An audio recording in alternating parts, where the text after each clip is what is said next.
So this is going to be an experiment. I give it a 50-50 whether I post this or not. Because if I stand back here, that's good. But I'm going to make some dinner. And it's going to be one of those like weird anonymous videos where you don't see the guy's face. And while that has its place on the internet as this like interesting thing, I'm not trying to get famous. I'm just doing this for mom and grandma and whoever else wants to tune in. Yeah, so here we are. Welcome to the kitchen. I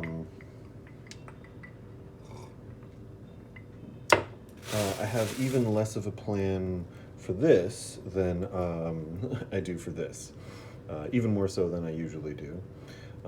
I guess I could do just like a general update. I could talk about the trip, the holiday. I'm not going to talk about my secret hobby yet because for now it's still a secret hobby. Yeah, I don't know.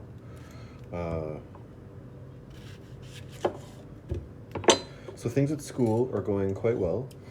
I have been invited to do another open class. So the thing I did a little while ago where I was up on stage in front of a whole bunch of families and children and prospective students. So we're doing that again. The school's doing that again on an even bigger scale than they did before. It's also going to be an older grade, and it's going to be a full 40-minute class rather than the 20-minute class that we did. And it's going to be grade 6 instead of grade 4. So they weren't even sure. Like when they asked me, they seemed super hesitant about it. They really were not sure if I was going to want to do it. But strictly speaking, they are way overpaying me for the weekend. My contract has very clear stipulations on what overtime pays, and technically they only had to pay me for the 20 minutes of the class itself at a very specific rate. I jokingly pointed out that while I was only teaching, mock teaching for that 20-minute period, the amount of preparation that went into it was after hours, and I wasn't there for 20 minutes. I was there for a few hours, and so they're still having trouble talking to the bank because the school wants to pay me directly. But I saw the paperwork, and they're way overpaying for what my contract says, I think, as an intended thank you. So this time I won't have to come in on a Saturday and ruin my entire Saturdays with the plans. I was supposed to go fishing for squid that Saturday in Topang, and then that ended up not being a thing because there's just no way. Although, to be fair, the people who did go said that not a single squid was caught, so So instead it'll be after class, like immediately after class on on next Thursday, which gives me a good bit of time to prepare. And for something like this, it's more of a, what do the parents want to see rather than what would a typical class have? Which I will say is a strange way to do it. For example, teaching story. I've had a few people tell me that they like those. I'm really on the ball when it comes to my English lesson plans because I feel so lost in terms of that. I am ridiculously over-certified to do this job in general, but my certifications land really tightly in the teaching adults and teaching business English and teaching like highly customized courses for services. And so when they said, "Yep, you do get to do some language, but it's going to be grade 1 English," I was like, "Shit, I got to go back and review all that young child nonsense." And so I make up for the lack of experience by being incredibly prepared for those classes. My PPTs, my PowerPoint presentations, are far more interesting than they were when I first started. A very simple formula that I've come up with, but it's one that has not led me astray so far, and I'm quite happy with it. The problem is I'm much less prepared with my PE class because I'm so used to having to come up with stuff on the fly with all of the people that I helped with Dynamax, because it's not like I had a long conversation with them where I was able to assess anyone's individual needs, like a month before. I would meet them at the gym. We'd meet at the gym, go through a basic warm-up. I'd ask them, okay, what do you want to do? They would lie to me. I would ask them again, what do you want to accomplish? And then I would build something on the spot and then flesh it out later. So I was very used to having to do that kind of thing. And right now, my PE class is not Canadian PE class. It is getting these kids ready for their high school physical entrance exams. That's not a Chinese thing, that's a Shenzhen thing, so that's very specific to this city and this city only. I don't know if other cities also do it, but I know that that's particular to Shenzhen. So the kids have to pass a series of physical tests along with all of their other examinations when they leave elementary school, and those are the grades that matter in terms of being allowed into a high school. And the statistic I heard is that 45% of the students in elementary school right now will make it into a high school, and 55% will either go straight into the workforce, go into a technical high school, or I forget what they called it, but it's kind of like a remedial high school where they're private, but the teaching quality is allegedly a little bit lower. So you get an education that is more than nothing, but universities don't respect it as much, and especially international. So universities abroad don't respect those high school diplomas nearly as much.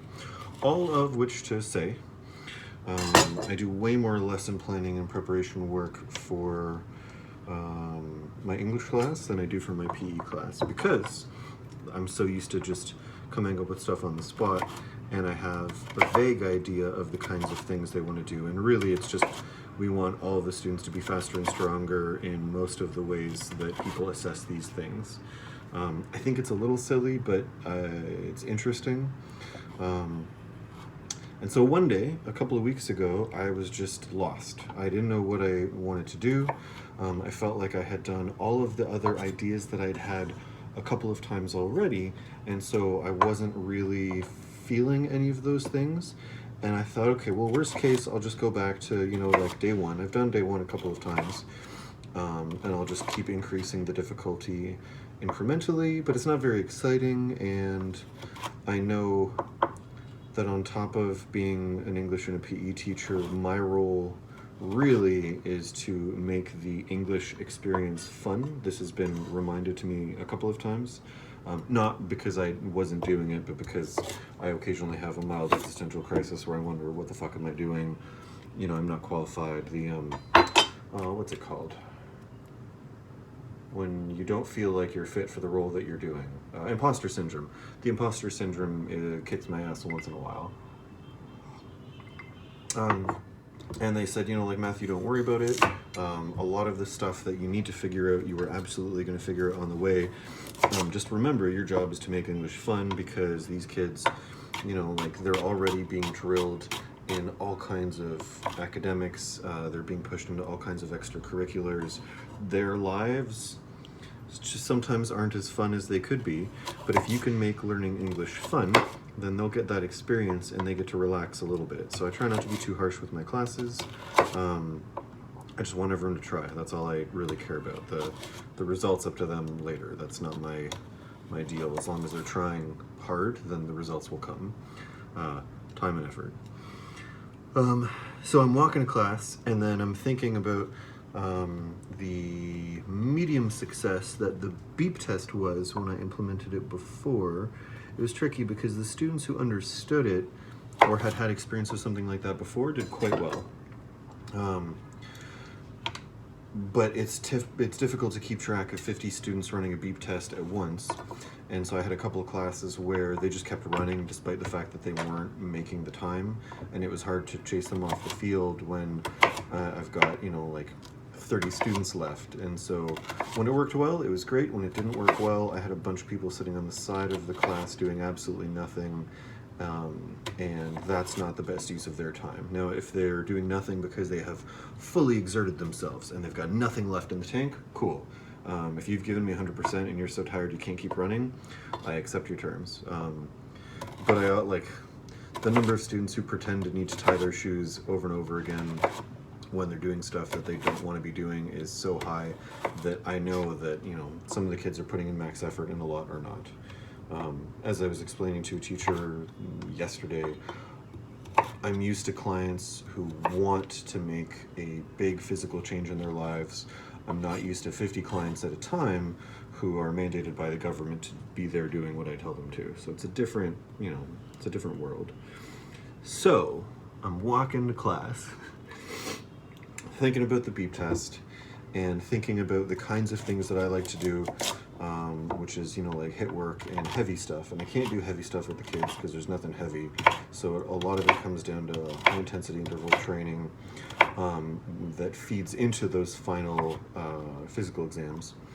And I start imagining a beep test that has, I start imagining the Tough Mudder on a beep test scale with those two IDs put together, where instead of, you know, like a 1.5 kilometer run and then an obstacle and then a 1.5 kilometer run and obstacle, it's a short sprint and then an exercise and then a short sprint and an exercise. And I'm trying to think how I could, you know, make this work. And I think, well, usually the teachers seem to really like 6 columns, 3 columns of boys, 3 columns of girls, because you got to segregate them, otherwise you'll lose all control of everything. And I think, okay, well, if I make it 5 and 5 rather than 3 and 3, I can get a shorter team, so there's less people hanging out waiting. And from that point, I set up a sort of like a beep test where at one end is just like they call them gymnastics mats. And so the idea is you've got your team of, say, 5, and the first one runs to the other end, performs their exercise, whether it's doing 3 push-ups or 3 sit-ups or 10 jumping jacks, and then they run to the back of the line, and then the next person goes. And this repeats until it's done, and then they immediately move into the second phase, which is running, doing 5 sit-ups, and then running back. And then when everyone goes again, they run and they do 15 jumping jacks and they go. And so, considering it's a thing that literally popped into my head as I was walking to class, I was quite happy with it, although I was concerned with how it was going to go. And as we're doing it, my occasional co-teacher, Jun, is asking, like, hey, did you, like, this is brilliant. Where did you see this before? And I just admitted, like, I didn't know what to do for the class. I just came up with this on the spot. And he's like, this is amazing because the kids are having a lot of fun. They're running and they're practicing an exercise of relevance. And this is infinitely variable. Like, we can change this any way that we want, use it in all kinds of different exercises. You can make it an ab day, you can make it a leg day, you can do whatever you want with it. And I thought, like, yeah, this was a good idea. So for my next open day, since it's older kids, but it's not at the grade 7 mark, the grade 7, 8, 9 is the elementary school where they're specifically focused on fitness. And so I'm right in the middle of that with my grade 7s, and the goal there is get them ready for the tests. But grade 1 through 6 is have fun. And so I'm wondering if because, I mean, I'm not that fun. I know, like, I know who I am. I'm wondering if I can make this a sort of fun feeding into fitness as a sort of halfway point between the two ideas, so that they have an idea of what's to come. And like the game that I played for the grade 4 open class, you know, we did like a warm-up, a little bit of fitness, and we played a game that I played with Town of Ajax Camp, you know, 1,000 years ago. And that was fun. It was good. It was enjoyable. So I'm wondering if I just like play that game again,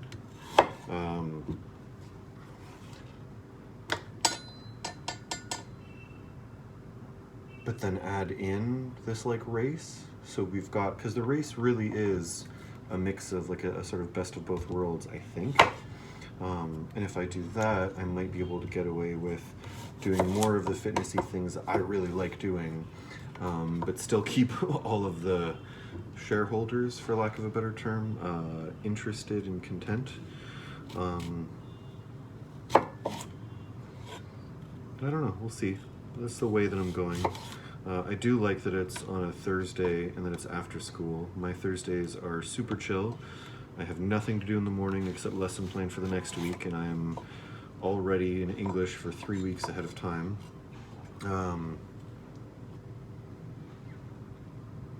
And then I have my free lunch. So I usually use that morning. Once I'm done my lesson planning, I go for a workout, because what else am I going to do? I have lunch with the other foreign teachers and whoever else is hanging around. And then right after lunch, I have one class. And then that's it. Like Thursday, I don't know why Thursday exists for me. I understand it's just luck of the draw, and I have other days that are much busier than Thursday is. But when I get to Thursday, I just wonder, like, why am I here? So that'll give me some purpose to that day and a reason to hang out until the end of the day. But yeah, so that's sort of an academic update. What are we at? 16 minutes of me talking about nothing? You're small, and you're all bigger. So I just got back from my trip to Guizhou. I'm still learning how to transliterate and pronounce anything properly. Oh no! I lost Ginger. I lost one Ginger. Ugh. Alas. So yeah, got back from the trip. It was really good, right until the end. Not 100% what I expected. I don't know. I did a lot of thinking on this trip. So, at a cursory glance, it was roughly 20 people on a train or a bus, heading 2 provinces westward, a little bit northwestward, to a very mountainous region of China, famous for its baijiu, which is a kind of rice wine, and some other stuff. If you're on my Instagram, you've seen the rice wine waterfall.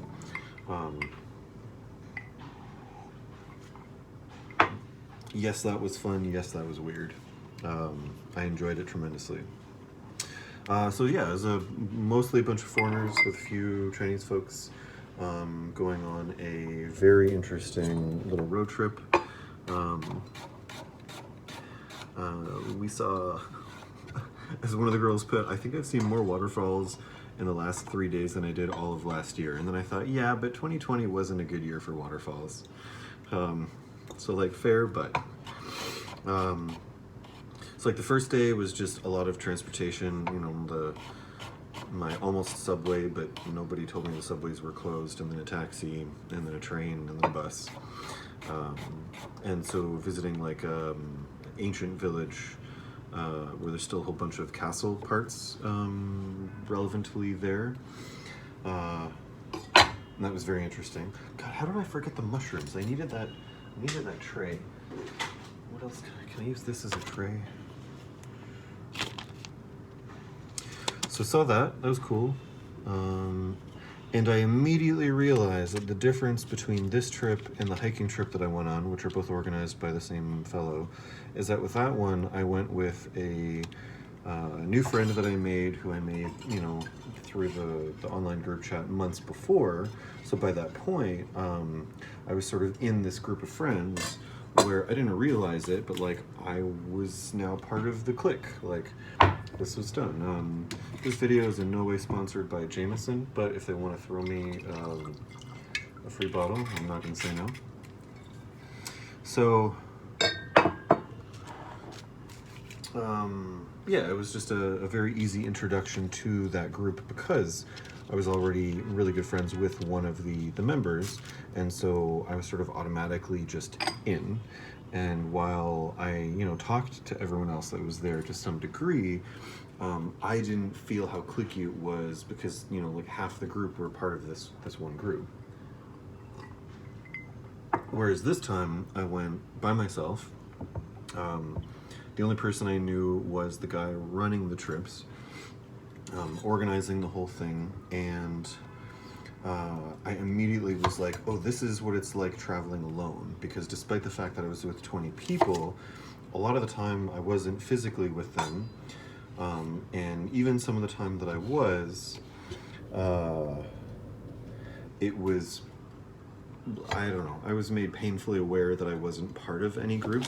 So like when I first got there, we had a sort of agreed upon meetup spot, and I went there, and we had one of those like, hey, are you with Wilkins people? And so I met the Italians, and then more Italian arrived, and so there were three of them. And when they would talk to me, they were speaking in English, and when they talked to each other, they were speaking in Italian, and like super fair. Like I have no ill feelings towards that idea as a whole, but and to be fair, this is one of the reasons why I wanted to come to China.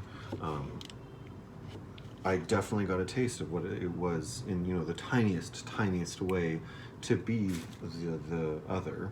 You know, I remember working a shift at the old job, made that location burn in hell for all of time, and a colleague. This guy says, after we left the police station, he's like, I don't, care that they won't shut up. I don't care that they're all talking all night. But, if you come to Canada, speak English. And I remember at the time thinking, like, that's fucking rude.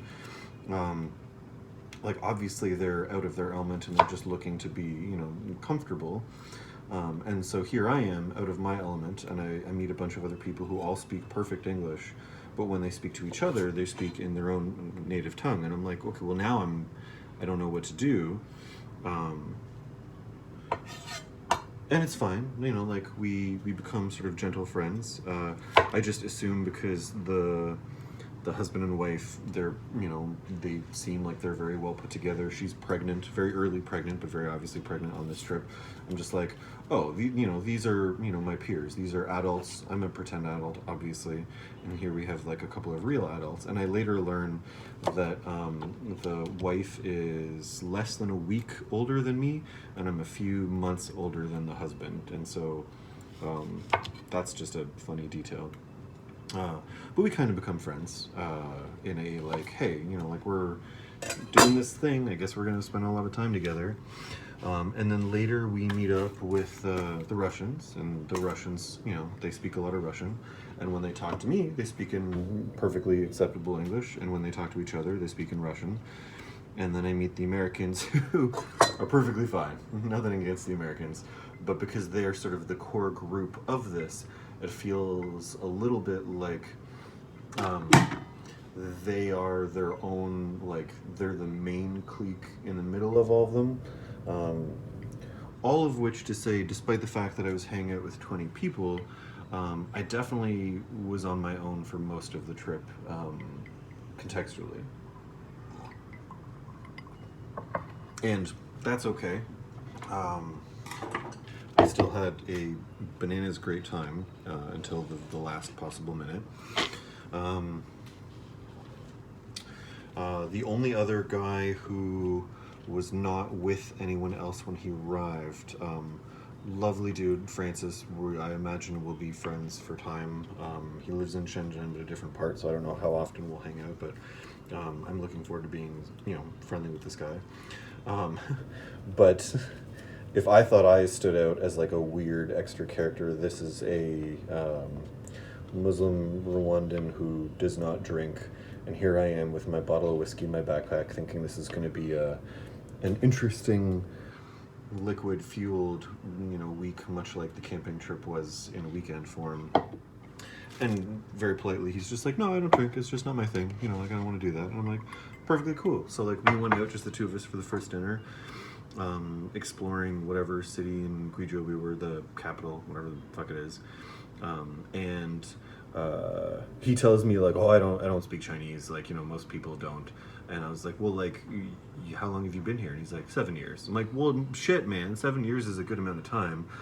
I'm sure you've picked up something in 7 years. He's like, well, like, I can order food. So we go to a nice hot pot place. And it's one of those things where like clearly he's looking for words here and there, but like his Chinese is at least as good as my French, where he can speak to anyone about anything, but he might need a moment to find the word or express the proper thing, but there's no conversation that he can't have. So I'm like, Francis, you know, you gotta just believe in yourself, man. You're doing better than I am. But yeah, so we're sort of the odd ones out. We're the only two people who aren't part of some other group. Okay. I know I used to be vegan. Get off my back.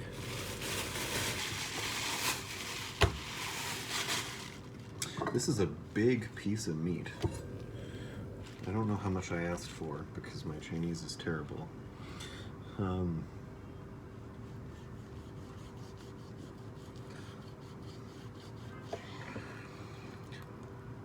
And I feel like he was as independent as I was. I don't know what his context was. But everyone else seemed very intent to stay with their little groups. And, you know, like when we got on the bus, I sat, you know, like middle, close to the front. I left the seat next to me open because I didn't know how big the bus actually was. And I thought, if I make a friend, cool. If I don't, I've got some thinking to do. And I put on some John Frusciante as inspiration from the person who is sort of the reason that I'm here in the first place. And she had told me, you know, like, don't bring a fucking Game Boy with you. When you find yourself on public transportation, put some music on that feels like it suits the mood and watch the world pass you by. And that's what I did. I listened to an album that is meaningful to me on repeat for a good bit of time, and I thought about things. I thought about who I am and who I want to be. A big question when I came here was, you know, like, why are you here, and who do you want to be while you're here? And, you know, people talk about when you go from high school to university, if you're traveling any distance, it's a good time to, you know, to reinvent yourself with intentionality, because if nobody knows you, then this is a good opportunity to be who you want. Have you always felt like a person who wanted to wear hats, but you just weren't a hat wearing kind of person? Well, now's a good time to start wearing hats. And so I had that thought with the who are you? And then I looked around at these groups and I thought, well, on the one hand, I would like to be a part of, entertaining, meaningful, engaging conversation. But on the other hand, here I am debating with myself on an almost but not quite philosophical level about the nature of me and who it is that I am and who it is that I want to be. And 4 hours went by. I listened to the album roughly 5 times on repeat. And, you know, the party noise at the back of the bus slowly faded as people sort of took their time to fall asleep. And I just sat there watching the landscape go by, occasionally taking a picture of, you know, something interesting caught my eye. And I was happy. And so I think I'm landing on the idea that I'm not a true introvert. I do absolutely crave connection and conversation and meaningful communication. But I'm not an introvert the way a lot of people describe it. I want to go out. I want to go out dancing. I want to be a part of these big things. But it is this weird struggle for me to open up to people without a context that immediately presents itself. And I think that's why I've always enjoyed classes as ways of getting to know people, and why now that I'm, you know, not in a university being forced to have these kinds of conversations, why I'm finding it sometimes difficult. It's that idea of like, well, if you're an adult, how do you make friends? Like, how do you go and talk to people in that way? And like, I've always had, you know, work, whether it was security or, you know, all my class time, as the main means of connecting with people. And contextually, briefly, I had Tinder as the way that I was, you know, finding new people to interact with. But it really is a strange dynamic where where now I'm not sure, other than things like these clubs or, you know, meeting people through people, how I'm going to specifically go about finding people to interact with. Okay, well, this is the part where it might get tricky, because this thing's going to make a bit of noise. Oh, I guess I could just move this. I could definitely just move this. But I don't know if you're still going to be able to hear me properly. We got the cast iron wok and the restaurant grade thingy majiggy. So yeah, I spent a good amount of time thinking, okay, well, you're not an introvert in the way that you thought you were, and you're definitely not an extrovert. I recharge at home. I don't recharge by going out. But if I stay at home too long, too often, I go nuts the way a lot of people go nuts. And so I've spent some time sort of exploring what that means to me. And like, one of the difficult things for me to sort of admit to myself is, I think that's why I have often sought to date girls who were extroverted in that really intense way, because, and here I will admit something to you, YouTube and all three people who are going to watch this, they then did the heavy lifting for me. They were already those introverted, outgoing personalities, and so what that meant is they opened the door, I just had to walk through it. They would walk into the party and make 6 friends, and then I, by proxy, would have access to those 6 friends. And at that point, that's where I excel. I'm good at that point. What I'm not good is walking into a room full of strangers and saying, hey, let's, you know, no, absolutely not. The anxiety destroys me. All right. And so that's sort of where I'm at now, where for the first time in a long time, I find myself in this position where that's the world that I'm in. I no longer have anyone to rely on in that way. And so I have to decide, who do I want to be?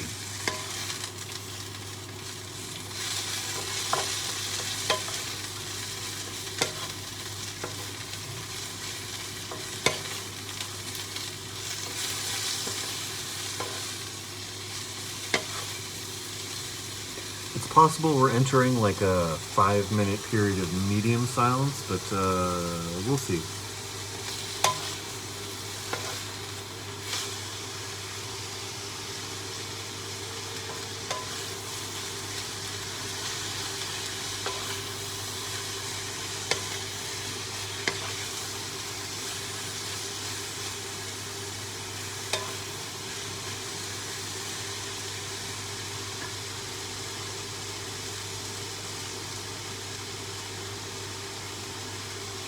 This is my fan. I really like it. I paid too much for it, and I love it.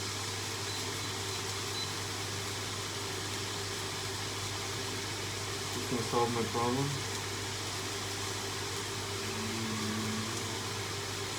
Go here. Okay, that might solve my problem. For the first time since I've moved in, I've got an air conditioning unit turned on, which means my power bill is going to be higher, but I'm going to sleep like a fucking king, rather than like a hermit under a sweaty, smelly bridge.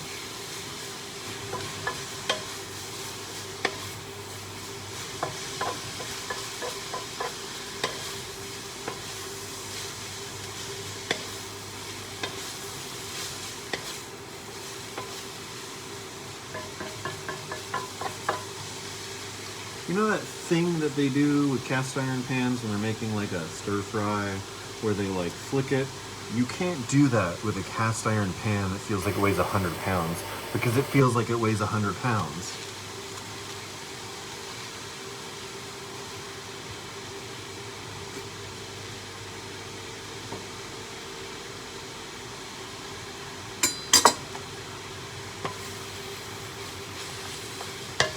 I still can't believe I forgot to buy mushrooms.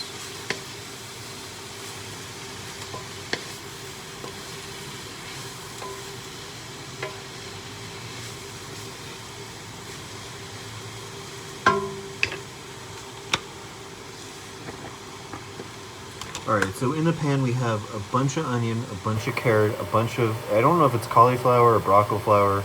It's got like the color of cauliflower but the shape of broccoli, and like a half a fist worth of ginger. And then we've got all this, you know.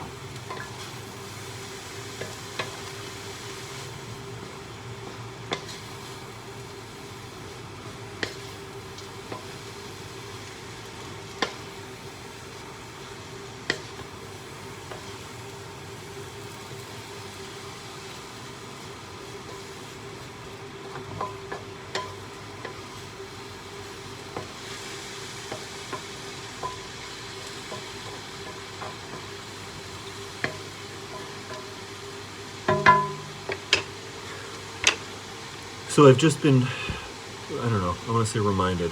I've just remembered a memory from Madame Rayu's, not Rayu, Madame Mayo? I don't know, high school geography, grade, the year that none of it came to exist, because it was that, it wasn't that class specifically, but it was one of those. I remember that teacher asking something about me not smiling, but then one day, like, Nate or Tony made a joke and I was laughing my butt off, and she was like, oh, I don't really see you smile. And then Nate, in his infinite wisdom, well beyond his years, was able to articulate, oh yeah, Matthew seems confident and cool because he doesn't say very much and he seems like he's kind of doing his own thing. But he's actually just shy, but tell him a joke and he'll laugh his butt off. And like, those words have been some of the most accurate, I don't know, assessment to who I am, like, throughout my teenage life, throughout my adult life. It's been this weird thing where it's like, yeah, I wanna be more outgoing, but then the opportunity presents itself. The other day I was just walking around school, and the teacher, who I happened to find particularly pretty, glanced up and looked at me through a window, and we made eye contact, and I waved, and I just kept walking. And she, I could tell, was sort of watching me walk away, because I don't know, just one of those things. And I forgot how to walk. You know when that happens? You're just walking and you forget how to make the walking work, and it's like, well, it's just a foot, and then it's just another foot. But all of a sudden you become incredibly hyper aware to little things, and then it's just like, well, now I'm just gonna stumble or fall or something. And it's like, I'm 37. I should not have that problem. I should be pretty comfortable about the way that I walk. But like Nate in 2002, 2001 hit it on the nub. People think I'm confident because I'm fairly quiet, and I speak up when I have something to say or when I have a thought that I feel like sharing. But a lot of that quiet has more to do with being shy than it does with, like a quiet reservation, in a solitude of wisdom type of thing. Yeah, I'm going to stir my carrots.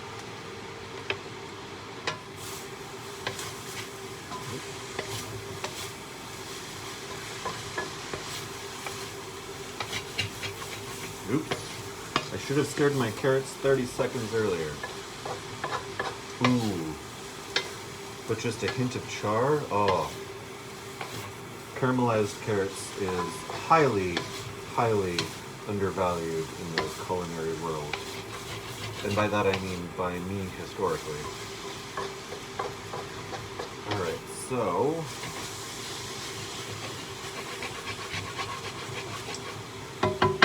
we're going to hit that with just a bit more oil, just a touch in the middle. Give it one single ring. Alright, we have our Chinese salt and pepper combo. I don't know why you exist, but here we are.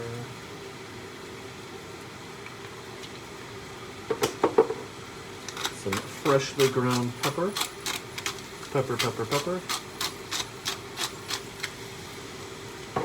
We'll do a hint of the red spicy stuff, and a couple hints.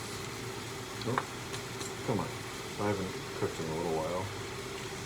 Of the orange stuff, and then On goes my wok lid. We're going to give that a very brief steam.